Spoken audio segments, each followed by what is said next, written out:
स्वागत है आप सबों का ट्रिलॉजी क्लासेस में। और आज के क्लास में हम लोग स्टार्ट करने जा रहे हैं क्लास 12 फिजिक्स को। तो क्लास 12 के फिजिक्स में चैप्टर 1 क्या है आपका, तो इलेक्ट्रिक चार्जेस एंड फील्ड्स। और स्पेशली जो इस तरीके से जो मैंने बोर्ड पे लिखा है, ये इसलिए लिखा है क्योंकि आप सेम चीज अपने नोट्स में भी लिखोगे, ठीक है। तो हर एक चीज को मैं वन बाय वन एक्सप्लेन करता जाऊंगा और आप वीडियो को पॉज करके उसको अपने फेयर कॉपी या फिर नोट्स में लिखते जाओगे वन बाय वन, और एक एक करके मैं एक एक कंसेप्ट को समझाता जाऊंगा। इससे आपका जो है वो नोट्स भी तैयार हो जाएगा और आपको हर एक कंसेप्ट समझ में भी आ जाएगा। तो इसलिए स्पेशली जो बिहार बोर्ड के बच्चे हैं उसके लिए क्या है, तो उसको हर एक कंसेप्ट को मैंने इस तरह से लिखा है कि वो क्वेश्चन टॉपिक वाइज उसके प्रीवियस 14 ईयर्स के क्वेश्चन का जो है वो उसमें इन्वॉल्व है, ठीक है। तो इसमें आप देखोगे कि किस तरह से क्वेश्चन जो जिस तरह से ये इलेक्ट्रिक चार्ज का ये टॉपिक है, इसमें कम से कम आपका 3 क्वेश्चन जो है वो फिक्स होता है बिहार बोर्ड के एग्जाम में। तो ये स्पेशली जो है वो उस बच्चों के लिए है जिसको कि मतलब हिंदी मीडियम से इंग्लिश मीडियम में स्विच करना पड़ा हो और वो ज़्यादा इंग्लिश नहीं लिख पाते हैं। तो इतना इंग्लिश लिख लो कि आप जो है एग्ज़ाम में अच्छे से परफॉर्म कर पाओ। तो और जो स्पेशली हिंदी मीडियम के बच्चे हैं उसके लिए एक अलग से हिंदी मीडियम का जो वीडियो लेक्चर है वो आएगा, और उस हिंदी मीडियम में एक एक कंसेप्ट को मैं हिंदी में भी बताऊंगा, ठीक है। तो this is specially for those student in Bihar board who has switched off from Hindi to English. तो इसलिए आपको ये चीज़ जो है वो चीज़ आपको समझ भी आएगा और आपको अच्छे से पता भी चलेगा, और एक एक करके आप उसको अपने नोट्स में लिखोगे भी, ठीक है। तो जैसे कि आपका इलेक्ट्रिक चार्जेस एंड फील्ड्स में पढ़ना होता है इलेक्ट्रिक चार्ज के बारे में, तो फटाफट आप अपने नोट्स में क्या लिखोगे, what is an electric charge अगर आपको पूछा जाएगा तो आप क्या लिखोगे, तो आप लिखोगे कि charge is the property of matter due to which it produces and experiences electrical and magnetic effects. इसको पॉज करके आप अपने नोट्स में लिख लो, है ना। कहने का मतलब ये कि चार्ज जो है वो एक मैटर पदार्थ का एक प्रॉपर्टी, एक गुण है जिसके कारण ये क्या प्रोड्यूस करता है और एक्सपीरियंस करता है, तो ये प्रोड्यूस और एक्सपीरियंस करता है इलेक्ट्रिकल एंड मैग्नेटिक इफेक्ट्स, विद्युतीय तथा चुंबकीय प्रभाव पैदा करता है क्या, तो चार्ज, है ना। और फुल स्टॉप के बाद लिखिए the excess and deficiency of electrons. किसका, इलेक्ट्रॉन्स का ज्यादा या कम होना ही डिसाइड करता है क्या, चार्ज का नेगेटिव और पॉजिटिव होना। तो इसलिए the excess and deficiency of electrons in a body give the concept of charge. मतलब एक बॉडी पॉजिटिवली चार्ज है या फिर नेगेटिवली चार्ज है, ये कैसे पता चलता है, तो ये पता चलता है आपको इलेक्ट्रॉन के एक्सेस होने से, नहीं तो इलेक्ट्रॉन के डिफिशिएंट मतलब कमी होने से। अगर इलेक्ट्रॉन ज्यादा होगा तो बॉडी क्या होता है, बॉडी हो जाएगा आपका निगेटिवली चार्ज, इसको -q से रिप्रेजेंट करेंगे। और अगर इलेक्ट्रॉन आपका कम है तो बॉडी में कौन सा चार्ज ज्यादा हो जाएगा, प्लस चार्ज, तो इसलिए इसको रिप्रेजेंट करेंगे +q से, ठीक है। तो इसलिए चार्ज को हम लोग बेसिकली रिप्रेजेंट करते हैं q से, जिसमें माइनस अगर डाल दिए तो ये हो गया -q माइनस नेगेटिव चार्ज, और ये हो गया आपका +q पॉजिटिव चार्ज। तो इसलिए चार्ज को हम लोग किससे रिप्रेजेंट करते हैं, q से, ठीक है। और ये चार्ज जो होता है वो किस पे निर्धारित करता है, वो होता है डिपेंडेंट आपका इलेक्ट्रॉन पे। अगर कोई बॉडी में इलेक्ट्रॉन जो है वो ट्रांसफर होकर ज्यादा हो जाता है तो वो क्या होता है, निगेटिवली चार्ज बॉडी जाता है। अगर इलेक्ट्रॉन उसमें कम होता है तो क्या होता है, वो पॉजिटिवली चार्ज बॉडी जाता है कि नहीं। तो इसलिए तो इसमें सिंपल सा है, अगर आपको क्वेश्चन पूछा जाए what is an electric charge, तो आप उसमें लिखोगे क्या कि charge is the property of matter due to which it produces and experiences electrical and magnetic effects. Full stop के बाद लिखोगे the excess and deficiency of electrons in a body gives the concept of charge, ठीक है। तो इसलिए जो है types of charge, मतलब चार्ज को 2 टाइप में डिवाइड किया गया है, ठीक है, उसके नेचर पे। पहला क्या है, तो पहला आपका पॉजिटिव चार्ज, दूसरा नेगेटिव चार्ज। तो कितने टाइप्स के चार्ज है, what are different types of charges, अगर क्वेश्चन पूछा जाए तो आप क्या लिखोगे, तो there are 2 types of charges which is due to deficiency and excess of electrons, है ना। दो टाइप के चार्ज होते हैं, जो कैसे पता चलता है, तो डिफिशियंसी या फिर एक्सेस होना इलेक्ट्रॉन पे निर्धारित करता है। तो इसलिए पॉजिटिव चार्ज को हम लोग प्लस क्यू से रिप्रेजेंट करते हैं, और it is due to deficiency of electrons than protons. मतलब इसमें क्या होता है, इलेक्ट्रॉन्स की कमी होती है, किससे, प्रोटॉन से। मतलब इलेक्ट्रॉन कम होता है प्रोटॉन से, मतलब प्रोटॉन ज्यादा होता है, मतलब पॉजिटिव चार्ज ज्यादा होता है, तो उसको पॉजिटिव चार्ज कहते हैं। उससे निगेटिव चार्ज को रिप्रेजेंट करते हैं हम लोग किससे, तो माइनस क्यू से करते हैं। अब ये माइनस क्यू क्या होता है, तो ये एक्सेस होता है इलेक्ट्रॉन्स का, किससे, तो प्रोटॉन से। तो जब कौन सा इलेक्ट्रॉन ज्यादा हो, किससे, तो प्रोटॉन से, तो क्या होगा, वो निगेटिव चार्ज होगा बॉडी, है कि नहीं।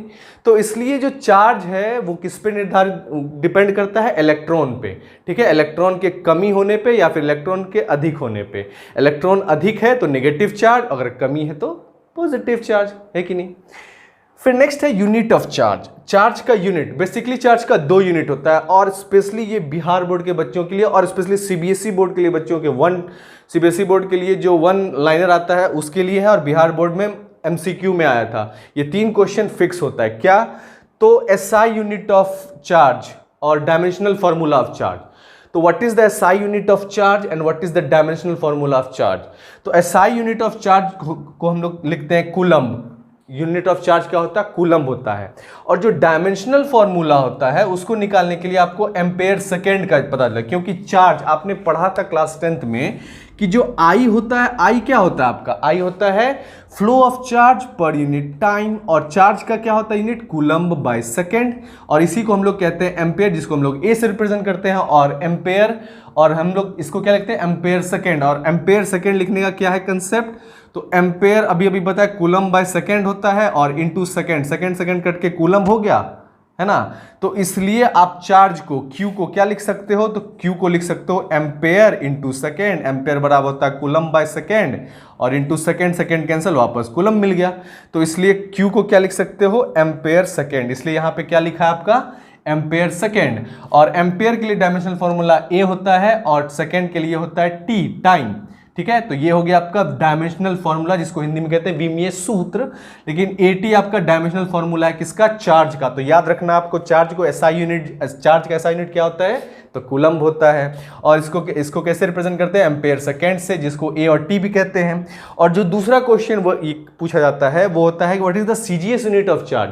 तो वहां आपको लिखना है कि ESU is the CGS unit of charge, जिसमें कि 1 कूलम्ब बराबर होता है कितना, तो 3 × 10⁹ ESU, इलेक्ट्रोस्टैटिक यूनिट 3 × 10⁹ ESU। तो बेसिकली ये क्वेश्चन जो है बहुत इंपॉर्टेंट है आपके लिए, VVI है, स्पेशली फॉर बिहार बोर्ड, ठीक है, और सीबीएसई के लिए भी इंपॉर्टेंट है। लेकिन यूनिट ऑफ चार्ज जो है इसमें आपको याद रखना है कि चार्ज का जो एसआई यूनिट होता है वो कूलम्ब होता है। इसको हम लोग एम्पेयर सेकेंड भी कहते हैं, और इसका डायमेंशनल फॉर्मूला AT होता है, ठीक है। AT कैसे होता है, तो इसका हम लोग क्या है, एम्पेयर सेकेंड, यहाँ पे मैंने बताया एम्पेयर सेकेंड बराबर वापस क्या हो जाता है, कूलम्ब हो जाता है। तो इसलिए AT इसका डायमेंशनल फॉर्मूला हो गया।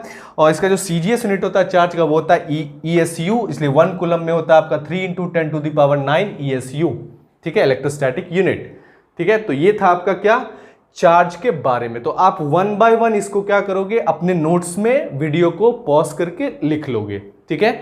इसके बाद फिर नेक्स्ट क्लास में आपको, मतलब आगे लेक्चर में आपको फिर 1 बाय 1 सारा चीज कंसेप्ट 1 बाय 1 मिलता जाएगा, ठीक है। तो इसको क्या करना है आपको, अपने फेयर कॉपी अपने नोट्स में एक एक करके लिखते चलना है, ठीक है। तो इससे आपका नोट्स भी तैयार हो जाएगा और आपको एक एक कंसेप्ट समझ में भी आ जाएगा। तो अभी तक आप क्या समझे कि इलेक्ट्रिक चार्ज जो होता है वो एक प्रॉपर्टी होता है मैटर का, जिसके कारण ये क्या प्रोड्यूस और एक्सपीरियंस करता है, क्या, इलेक्ट्रिकल और मैग्नेटिक इफेक्ट्स। और जो चार्ज में कौन सा बॉडी पॉजिटिव चार्ज है निगेटिव चार्ज है, ये कौन डिसाइड करता है, तो ये डिसाइड करता है इलेक्ट्रॉन। अगर इलेक्ट्रॉन की कमी होगी तो वो बॉडी जो है पॉजिटिवली चार्ज होगा, और इलेक्ट्रॉन अगर ज़्यादा होगा तो वो बॉडी निगेटिवली चार्ज है। चार्ज को हम लोग रिप्रेजेंट करते हैं Q से, और -Q आपका निगेटिवली चार्ज है, और इसमें क्या है, इलेक्ट्रॉन ज़्यादा है इसलिए निगेटिव चार्ज हो गया बॉडी, और इसमें इलेक्ट्रॉन कम है ये इसलिए बॉडी है पॉजिटिव चार्ज हो गया, ये +Q चार्ज हो गया। अब जो चार्ज है वो 2 टाइप्स का होता है। तो 2 टाइप्स में चार्ज जो होता है वो डिपेंड करता है किस पे, डिफिशियंसी और एक्सेस इलेक्ट्रॉन के होने पे। तो पॉजिटिव चार्ज जो उसको +Q से रिप्रेजेंट करते हैं, और इसमें क्या इलेक्ट्रॉन की कमी होती है, डिफिशियंसी ऑफ इलेक्ट्रॉन्स होता है इसमें। और नेगेटिव चार्ज जो उसको -Q से रिप्रेजेंट करते हैं, और इसमें क्या होता है, एक्सेस होता है इलेक्ट्रॉन्स का, इसलिए इसको माइनस क्यू नेगेटिव चार्ज होता है। उसके बाद जो आपका यूनिट होता है चार्ज का वो क्या होता है, एसआई यूनिट जो होता है वो कूलम होता है। इसको आप एम्पेयर सेकेंड भी लिख सकते हो, इसका डायमेंशन फॉर्मूला A/T होता है। उसके बाद जो सीजीएस यूनिट होता है उसको हम लोग ESU से रिप्रेजेंट करते हैं, और एक कूलम में आपका 3 × 10⁹ ESU होता है। तो ये था आपको ओवरऑल आइडिया चार्ज के कंसेप्ट के बारे में। आई होप कि ये चीज़ आप अपने नोट्स में लिख लोगे, फिर आगे लेक्चर में आप डिफरेंट देखोगे प्रॉपर्टीज ऑफ चार्जेस क्या होता है।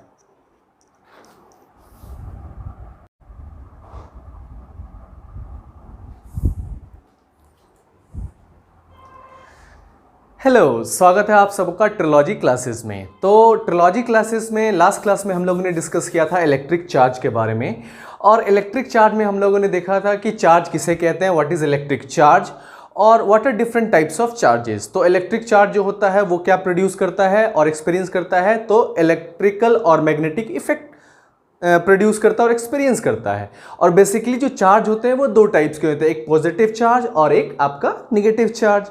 जो पॉजिटिव चार्ज है वो डिफिशियंसी ऑफ इलेक्ट्रॉन्स के कारण होता है, और जो निगेटिव चार्ज होता है वो इलेक्ट्रॉन के एक्सेस होने के कारण होता है। तो ये सारी चीज़ें हम लोगों ने लास्ट क्लास में देखी थी, और आज की क्लास में हम लोग ये देखने वाले हैं कि चार्जेस के प्रॉपर्टीज़ क्या होते हैं। तो चार्जेस के प्रॉपर्टीज़ में आइए डिस्कस करते हैं कि प्रॉपर्टीज ऑफ चार्जेस में जो पहला प्रॉपर्टीज है वो क्या है कि like charges repel each other. अब लाइक चार्ज क्या होता है, तो सेम नेचर का चार्ज, मतलब अगर एक चार्ज Q प्लस है तो दूसरा चार्ज भी प्लस होगा। तो अगर दो चार्ज लोगे प्लस क्यू, सपोज दैट ये +2 कूलम का चार्ज लिया और ये भी +2 कूलम का चार्ज लिया, तो दोनों चार्ज जो है वो एक दूसरे को क्या करेगा, तो रिपेल करेगा, है कि नहीं। तो इसलिए like charges repels each other. अब चार्ज का नेचर कहने का सेम नेचर कहने का मतलब ये हो गया कि ये नेगेटिव चार्ज है, ये भी नेगेटिव चार्ज है, दोनों चार्ज का नेचर चूंकि सेम है तो ये एक दूसरे को क्या करेगा, रिपेल करेगा। तो इसलिए जो प्रॉपर्टीज में आपका पहला प्रॉपर्टीज है like charges repels each other, इसको आप अपने नोट्स में लिख लोगे। तो जिस तरह से मैंने आपको प्रीवियस क्लासेस में बताया था कि पहले मैंने इलेक्ट्रिक चार्जेस के बारे में बताया कि what is an electric charge, फिर मैंने आपको बताया था टाइप्स ऑफ चार्जेस, जिसमें होता है what are different types of charges, फिर मैंने आपको बताया था what are the unit of charges, और उसके साथ साथ मैंने ये भी बताया था कि डायमेंशनल फॉर्मूला चार्ज का क्या होगा। तो ये सब जो बेसिक क्वेश्चंस हैं ये एग्जाम में आते ही आते हैं। तो आई होप कि ये सारा जो है नोट्स 1 बाय 1 अब अपने आप फेयर कॉपी और अपने नोट्स में लिखते चले जाओगे, इससे आपका क्या है वो नोट्स भी तैयार हो जाएगा, ठीक है। तो इसलिए जो प्रॉपर्टीज ऑफ चार्जेस में जो पहला प्रॉपर्टीज है उसमें आप लिखोगे क्या, like charges repels each other. इस तरह से ये डायग्राम बना लोगे, एक +Q और एक -Q, ठीक है, और उसमें देखो रिपल्सन, तो फोर्स ऑफ रिपल्सन लग रहा है यहाँ पे। उसके जो दूसरा प्रॉपर्टीज है चार्ज का वो क्या है आपका, तो वो है unlike charges attract each other. मतलब जो अनलाइक चार्जेस जिसका नेचर अपोजिट होगा वो एक दूसरे को क्या कर रहा है, अट्रैक्ट करता है, ठीक है। तो unlike charges attract each other and like charges repels each other. तो ये 1 और 2 प्रॉपर्टी हो गया। फिर तीसरा प्रॉपर्टी आते हैं कि मोस्ट ऑफ द टाइम आपको न्यूमेरिकल सॉल्व करते समय जो आपका यूनिट है कूलम बहुत ज़्यादा ह्यूज अमाउंट ऑफ चार्ज होता है। तो इसलिए बेसिकली आपको जब न्यूमेरिकल मिलेगा एनसीईआरटी में या फिर आपको एग्जाम में जो क्वेश्चंस आएंगे, उस एग्जाम में जो क्वेश्चन आएंगे उसमें आपको मिनी कूलम, मिली कूलम या फिर माइक्रो कूलम या फिर नैनो कूलम में दिया जाएगा। तो बेसिकली उसको कन्वर्ट करने का कन्वर्जन उसका आपको याद रहना चाहिए। अगर आप 1 मिली कूलम को कन्वर्ट करोगे कूलम में तो आपको लिखना होगा 10⁻³ कूलम, और अगर आपको 1 माइक्रो कूलम को कन्वर्ट करना होगा कूलम में तो आप लिखोगे 10⁻6 कूलम, और अगर आपको 1 नैनो कूलम को कन्वर्ट करना होगा कूलम में तो आप लिखोगे कितना, तो 10⁻9 कूलम। तो इस कन्वर्सन को भी आप नोट डाउन कर लोगे अपने फेयर कॉपी में, ताकि आपको इन फ्यूचर न्यूमेरिकल बनाते समय कभी कंफ्यूजन ना हो, ठीक है। फिर उसके बाद एक चीज और याद रखोगे, most of the time objective question या फिर वन लाइनर में आपका पूछा जाता है कि 1 फैराडे में कितना कूलम होता है। तो 1 फैराडे में आपको याद रखना है 96,500 कूलम होता है, मतलब 96,500 कूलम होता है, ठीक है। तो याद रखना है कि 1 फैराडे में आपका 96,500 कूलम होता है, जो बहुत ही ज्यादा ह्यूज अमाउंट है, ठीक है। और फैराडे एक साइंटिस्ट का नाम था, उसी पे ये यूनिट दिया गया है। उसके बाद आपका एक आता है कि जो लास्ट क्लास में मैंने बताया था कि जो एसआई यूनिट होता है चार्ज का वो होता है कि आपका कूलम्ब होता है, और सीजीएस यूनिट जो होता है वो होता है आपका ईएसयू इलेक्ट्रोस्टैटिक यूनिट। ठीक है, इलेक्ट्रोस्टैटिक यूनिट का जो वैल्यू होता है वो 3 × 10⁹ होता है।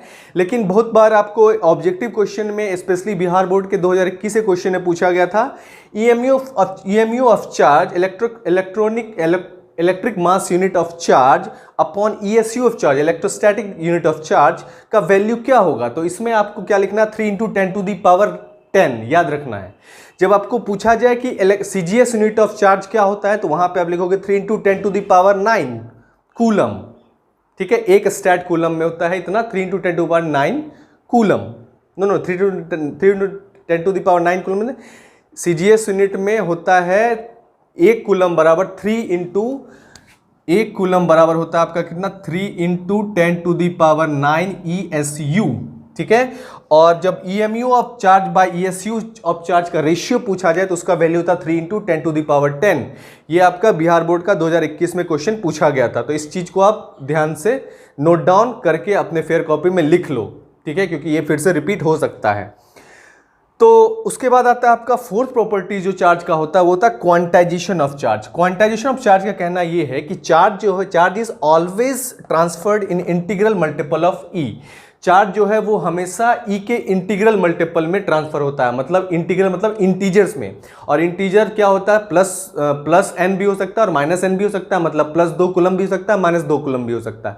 तो चार्ज कभी भी फ्रैक्शन में नहीं ट्रांसफर करता है, मतलब 5/2 या फिर 3/2 या फिर 7/2 7/3 इस फ्रैक्शन में कभी नहीं करता है। वो कैसे करता है ट्रांसफर, तो हमेशा ये ट्रांसफर करता है इंटीग्रल मल्टीपल में है। तो आप जो फोर्थ पॉइंट है प्रॉपर्टीज ऑफ चार्ज में, उसमें नोट डाउन करके लिख लोगे क्या कि क्वांटाइजेशन ऑफ चार्ज में charge is always transferred in integral multiple of e, जहां q is equal to +-ne, मतलब प्लस और माइनस जो है वो इंटीजर के लिए, क्योंकि n जो है वो क्या है, इंटीजर है, जो -n भी हो सकता है +n तक हो सकता है। ठीक है, इसलिए वो +-n लिखा हुआ। और e जो है वो चार्ज होता है कितना आपका 1.6 × 10⁻19 कूलम। कहने का मतलब ये कि 1.6 × 10⁻19 कूलम ये इलेक्ट्रॉन का कब लेंगे, जब -1.6 × 10⁻19 कूलम, तो ये इलेक्ट्रॉन के लिए हो जाएगा। जब इसमें प्लस लगा देंगे +1.6 × 10⁻19 कूलम, तो ये प्रोटॉन के लिए हो जाएगा। ठीक है, तो आप फोर्थ प्रॉपर्टीज में क्वांटाइजेशन ऑफ चार्ज को नोट डाउन करके लिख लोगे कि charge is always transferred in integral multiple of e, where q is equal to +-ne, where n is the integer value and e is equal to +-1.6 × 10⁻19 coulomb. ठीक है, और इस formula को आप याद रखोगे। इसमें आपको 3 वेरिएबल है, कभी कभी आपको 1 कूलम चार्ज होगा तो मतलब q की जगह 1 कूलम डाल दिया जाएगा, और e का वैल्यू आपको पता ही है, तो इससे नंबर ऑफ इलेक्ट्रॉन्स आपका निकल जाएगा। तो n इक्वल टू q/e में अगर q की जगह 1 कूलम पुट कर दोगे, e की जगह 1.6 × 10⁻19 कूलम पुट कर दोगे, तो 1 कूलम चार्ज में कितना नंबर ऑफ इलेक्ट्रॉन्स होता है वो आपका निकल जाएगा। तो ये बेसिकली न्यूमेरिकल पूछा जाता है। ठीक है, उसके बाद जो फिफ्थ प्रॉपर्टीज होता है चार्ज का, उस फिफ्थ प्रॉपर्टीज में क्या है कि charge is transferable by friction, induction and conduction. मतलब चार्ज को आप क्या कर सकते हो, ट्रांसफर कर सकते हो। कैसे, तो फ्रिक्शन से रगड़ के, घर्षण से 2 बॉडी को रगड़ेंगे तो इलेक्ट्रॉन का ट्रांसफर होगा, जिसमें इलेक्ट्रॉन ज़्यादा चले जाएगा वो नेगेटिव चार्ज हो जाएगा, और जिसमें इलेक्ट्रॉन कम रहेगा वो पॉजिटिव चार्ज हो जाएगा। तो जब फ्रिक्शन से जब भी करते हैं तो इलेक्ट्रॉन का ट्रांसफर होता है, और बॉडी जो है इलेक्ट्रॉन के ट्रांसफर होने के कारण जिसमें इलेक्ट्रॉन चला जाता है वो नेगेटिवली चार्ज होता है, जिससे इलेक्ट्रॉन चला जाता है वो पॉजिटिवली चार्ज हो जाता है। ठीक है, उसके बाद नेक्स्ट है इंडक्शन। तो मतलब चार्ज जो ट्रांसफर होता है वो इंडक्शन से भी होता है, मतलब विदाउट कॉन्टैक्ट। जब आप कॉन्टैक्ट नहीं करोगे, एक कोई चार्ज पॉजिटिवली चार्ज बॉडी एक न्यूट्रल बॉडी के सामने लाओगे, तो वो पॉजिटिव चार्ज उसका जितना भी इलेक्ट्रॉन है उसको क्या कर लेगा, अट्रैक्ट कर लेगा। ठीक है, तो बिना टच किए हुए जब आप बॉडी को दो डिफरेंट बॉडी को चार्ज कर देते हो, उसको फिर अर्थिंग से जोड़ देते हो, तो उसको क्या कहते हैं, इंडक्शन कहते हैं। और कंडक्शन में बेसिकली टच करके ये सारा प्रोसेस होता है। तो इसलिए charge is transferable by friction, induction and conduction. तो चार्ज के फिफ्थ प्रॉपर्टीज में ये नोट डाउन करके आप लिख लोगे। ठीक है, फिर जो नेक्स्ट प्रॉपर्टीज है चार्ज का 6 नंबर, वो क्या है कि charge can not exist without mass, through mass can exist without charge. कहने का मतलब ये, चार्ज अगर ट्रांसफर हो रहा है तो इलेक्ट्रॉन का ट्रांसफर हो रहा है, ठीक है। अब इलेक्ट्रॉन में भी मास होता है और प्रोटॉन में भी मास होता है। प्रोटॉन का मास हालांकि ज्यादा होता है इलेक्ट्रॉन से, ठीक है। तो इसलिए जिस बॉडी में प्रोटॉन ज्यादा हो जाता है तो उसका मास भी ज्यादा हो जाता है। तो अब अगर कोई एक न्यूट्रल बॉडी लोगे, जरूरी नहीं है कि इस स्केच पेन ये चार्ज होना चाहिए, ये चार्ज है, इसमें चार्ज नहीं है, लेकिन अगर कोई चार्ज बॉडी है तो उसमें मास होना इंपॉर्टेंट है, तो मतलब उसका मास, तो इसलिए यहां लिखा हुआ है charge can not exist without mass, मतलब चार्ज जो है बिना मास के एग्जिस्ट नहीं कर सकता है। थ्रो मास कैन, दो मास कैन एग्जिस्ट विदाउट चार्ज, लेकिन मास जो है, जैसे कि इस मास है और इसमें चार्ज नहीं है, कैन एग्जिस्ट विदाउट चार्ज, ठीक है। तो 6 में आपको ये चीज लिख लेना है। फिर 7 प्रॉपर्टी जो चार्ज का, उसमें क्या है, चार्ज इज कंजर्व, मतलब charge can neither be created nor be destroyed. मतलब जितना, जैसे कि इलेक्ट्रॉन ट्रांसफर हो जाता है तो इलेक्ट्रॉन ट्रांसफर होता है, प्रोटॉन उतना ज्यादा हो जाता है और बॉडी जो है वो न्यूट्रल ही रहता है। तो जिस तरह से एनर्जी के साथ होता है कि energy can neither be created nor be destroyed, same उसी तरह से चार्ज के साथ होता है, charge can neither be created nor be destroyed, ठीक है। तो ये आपका चार्ज इज कंजर्व में आ जाएगा। फिर जो नेक्स्ट प्रॉपर्टीज है, प्रॉपर्टीज नंबर 8 है चार्ज का, कि charge at rest produces electric field. और स्पेशली जो इलेक्ट्रोस्टैटिक का कंसेप्ट है उसमें यही होता है, इलेक्ट्रिक फील्ड हम लोग पढ़ते हैं, क्योंकि चार्ज उस टाइम रेस्ट में होता है। जब चार्ज रेस्ट में होगा तो उसके आसपास सराउंडिंग्स में क्या होगा, इलेक्ट्रिक फील्ड जनरेट होगा, इसलिए charge at rest produces electric field. फिर नेक्स्ट है क्या कि charge in unaccelerated motion produces both electric and magnetic field. मतलब उसमें क्या है कि कांस्टेंट एक्सेलरेशन नहीं है, किसी मतलब वेलोसिटी इंक्रीज डिक्रीज होता जा रहा है। तो अगर इस तरह से अनएक्सेलरेटेड मोशन में चार्ज रहेगा तो वो इलेक्ट्रिक फील्ड भी प्रोड्यूस करेगा और मैग्नेटिक फील्ड भी प्रोड्यूस करेगा, ठीक है। इसी कंसेप्ट को हम लोग देखेंगे एक साथ मिलकर, कहाँ, इलेक्ट्रोमैग्नेटिक इंडक्शन में। तो फिलहाल अभी के लिए इतना आप समझ लो कि जब चार्ज रेस्ट में होगा तो वो प्रोड्यूस करेगा इलेक्ट्रिक फील्ड, और जब चार्ज होगा अनएक्सेलरेटेड मोशन में तो वो प्रोड्यूस करेगा इलेक्ट्रिक फील्ड और मैग्नेटिक फील्ड। उसके बाद जब चार्ज एक्सेलरेटेड मोशन में आ जाएगा, मतलब उसमें कांस्टेंट एक्सेलरेशन हो, जैसे बाइक में एक्सेलरेटर देते हो उससे एकदम तीव्र गति से अगर चार्ज का स्पीड बढ़ता, वेलोसिटी बढ़ता चला गया, तो वो सिर्फ इलेक्ट्रिक फील्ड और magnetic motion not only produces electric and magnetic field but also radiates energy in form of electromagnetic waves. तो अगर चार्ज जो है वो आपका एक्सेलरेटेड मोशन में आ गया तो वो सिर्फ इलेक्ट्रिक और मैग्नेटिक फील्ड प्रोड्यूस ही नहीं करेगा, बल्कि वो एनर्जी भी रेडिएट करेगा इलेक्ट्रोमैग्नेटिक वेव्स के फॉर्म में।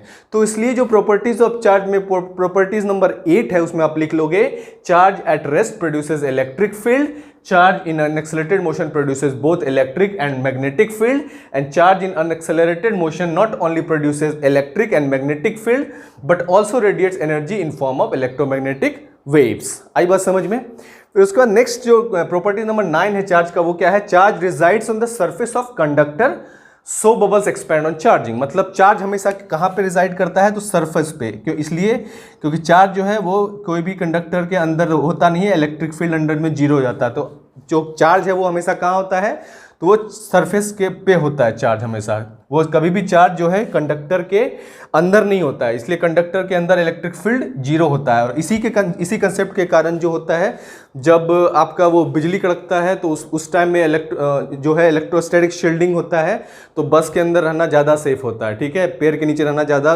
खतरनाक होता है, क्योंकि चार्ज जो है वो बस के ऊपर से फ्लो करके बाहर निकल जाता है। तो यही कंसेप्ट है आपको इलेक्ट्रिक चार्ज का। तो आप 1 बाय 1 प्रॉपर्टीज को अपने नोटबुक में लिख लोगे, जिसमें कि पहला प्रॉपर्टीज क्या है, like charges repels each other.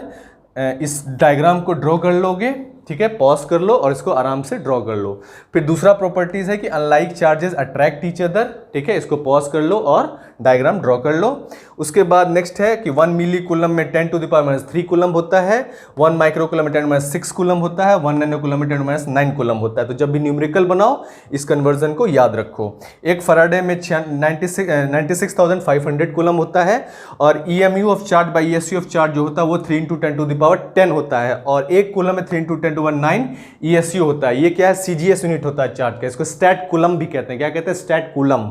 ESU को स्टैट कूलम भी कहते हैं। उसके बाद क्वांटाइजेशन ऑफ चार्ज जो है, charge is always transferred in integral multiple of E. Charge जो है हमेशा वो ई के इंटीग्रल मल्टीपल में ट्रांसफर होता है, इसलिए Q = ± लिखते हैं, जिसमें n इंटीजर है जो कि पॉजिटिव और नेगेटिव दोनों सकता है, इसलिए ±n लिखा हुआ है। और E का वैल्यू होता है आपका 1.6 × 10⁻19 कूलम, ठीक है। और उसके बाद जो फिफ्थ प्रॉपर्टीज उसमें आप लिखोगे charge is transferable by friction, induction and conduction, ठीक है। फ्रिक्शन मतलब घर्षण से, इंडक्शन मतलब बिना कांटेक्ट के, कंडक्शन मतलब कांटेक्ट से, ठीक है। तो इसको पॉज करके आप नोट डाउन करके लिख लो। फिर नेक्स्ट जो सिक्स प्रॉपर्टीज में charge can not exist without mass, तो mass can exist without charge, मतलब चार्ज जो है बिना मास के एग्जिस्ट नहीं कर सकता है, लेकिन मास जो है वो चार्ज के बिना एग्जिस्ट कर सकता है। तो ये पॉइंट नंबर 6 को पॉज करके नोट डाउन कर लो अपने फेयर कॉपी में। फिर नेक्स्ट जो 7 नंबर उसमें क्या है, चार्ज इज कंजर्व्ड, चार्ज जो है वो कंजर्व होता है, मतलब it can neither be created not be destroyed, मतलब चार्ज जो है ना ही क्रिएट किया जाता है ना ही डिस्ट्रॉयड किया जाता है, ये कंजर्व रहता है। फिर जो प्रॉपर्टीज नंबर 8 है उसमें क्या लिखोगे, charge at rest produces electric field, मतलब चार्ज जब रेस्ट में होता है तो वो इलेक्ट्रिक फील्ड प्रोड्यूस करता है। फिर charge in unaccelerated motion produces both electric and magnetic field, charge जब अनएक्सेलरेटेड मोशन में होता है तो ये इलेक्ट्रिक फील्ड के साथ साथ मैग्नेटिक फील्ड भी प्रोड्यूस करता है। और charge in accelerated motion not only produces electric and magnetic field but also radiates energy in form of electromagnetic waves, लेकिन चार्ज जब accelerated motion में होता है तो ये सिर्फ इलेक्ट्रिक और मैग्नेटिक फील्ड ही नहीं प्रोड्यूस करता है, ये एनर्जी भी रेडिएट करता है। किस फॉर्म में, तो इलेक्ट्रोमैग्नेटिक वेव्स के फॉर्म में। इसको भी आप पॉज करके नोट डाउन कर लो अपने कॉपी में, ठीक है। फिर जो 9 नंबर उसमें क्या, charge resides on the surface of conductor so bubbles expand on charging, charge जो है कहाँ रिसाइड करता है, हमेशा कंडक्टर के सरफेस पे, उसके अंदर रिसाइड नहीं करता है, इसलिए चार्ज के अंदर, कंडक्टर के अंदर जो इलेक्ट्रिक फील्ड होता है वो जीरो होता है। तो आई होप कि इसको आप आराम से एक एक करके पॉज करके नोट डाउन कर लो ताकि आपका नोट्स अच्छे तरीके से बन जाए, ठीक है। तो इस तरह से फिर हम लोग नेक्स्ट क्लास में देखेंगे आगे वाले कंसेप्ट को। आई होप कि ये चीज़ आपको समझ में आया होगा। So thank you so much, see you in the next class.